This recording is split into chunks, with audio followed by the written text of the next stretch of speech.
Samahan niyo ako dito ngayon sa ginagawa ko ngayon.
Moments later.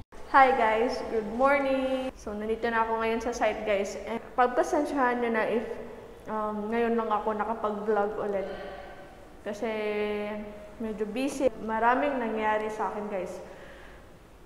Kaya yun, so ngayon nasa site na ako and tinitignan ko yung unit na for turnover. So, ito turnover na namin tong unit guys sa owner. So, ngayon, yung ginagawa namin is nagpa-final grout na kami and nire-repair namin yung mga kapak or loose tiles. So, ano ba yung ibig sabihin ng kapak or loose tiles? Yung, kung titignan nyo lang yung tiles is, yung installation tiles is okay siya.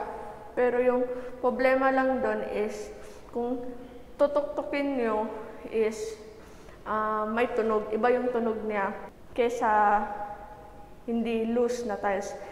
I-explain ko din sa inyo, paparinig ko sa inyo kung ano ba yung tunog ng isang kapak na tiles or loose tiles at saka hindi. Samahan niyo ako dito ngayon sa ginagawa ko ngayon. So, bye-bye! See you later!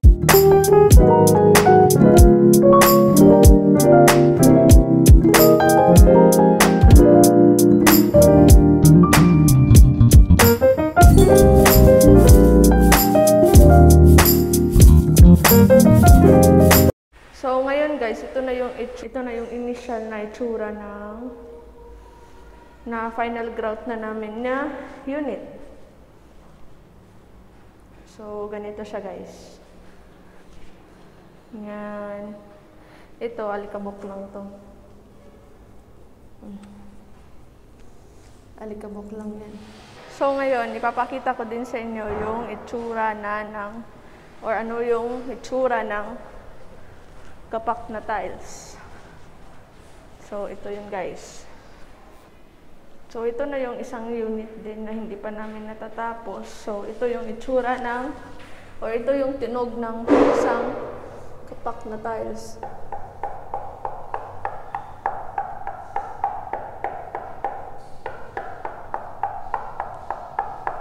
Tapos, ito yung tunog ng hindi kapak na tiles.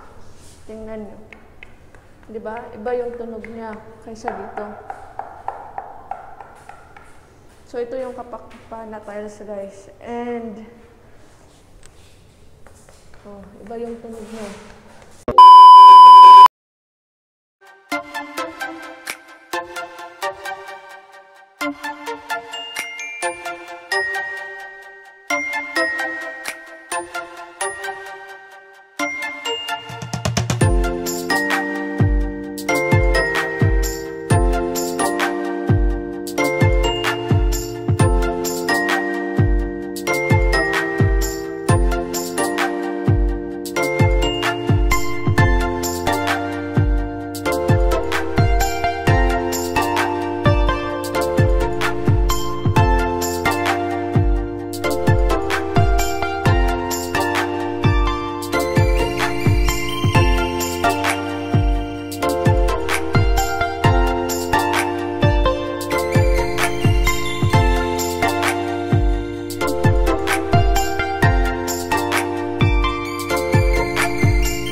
ipapakita ko sa inyo yung paano namin nire-repair yung mga loose tiles or tinatawag namin dito na kapak na tiles. So, pero yung kapak kasi guys is yun yung talagang natatanggal or natutuklap na yung tiles kung kakatokin nyo or parang gagalawin nyo is namumove na yung tiles, parang natatanggal na siya sa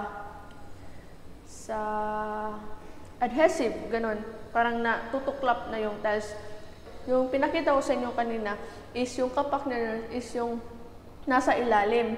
Kasi yung type ng installation namin dito sa site guys is dry pack installation ng tiles. So, dry pack yung method namin dito sa pag-i-install ng tiles. Mostly kasi yung bonding ng floor papunta sa dry pack or yung sa mortar na ginagamit namin is hindi totally nadidikit.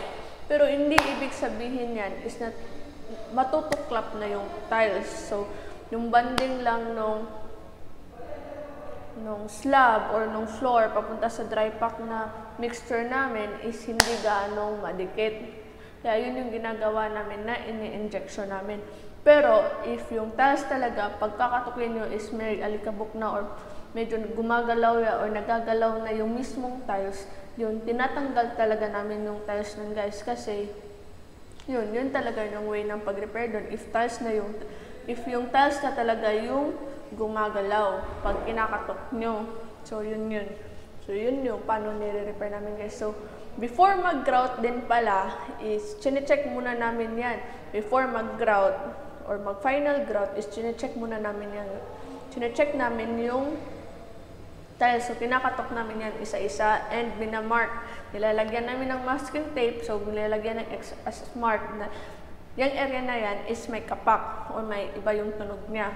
So, after nyan is yun na yung procedure namin na tinatawag namin na injection. So, in-injection na namin yan ng mixture ng adhesive and tubig. So, yung malabnaw, medyo malabnaw para sumisip or pumapasok talaga siya sa ilalim. So, yun. And after mag-injection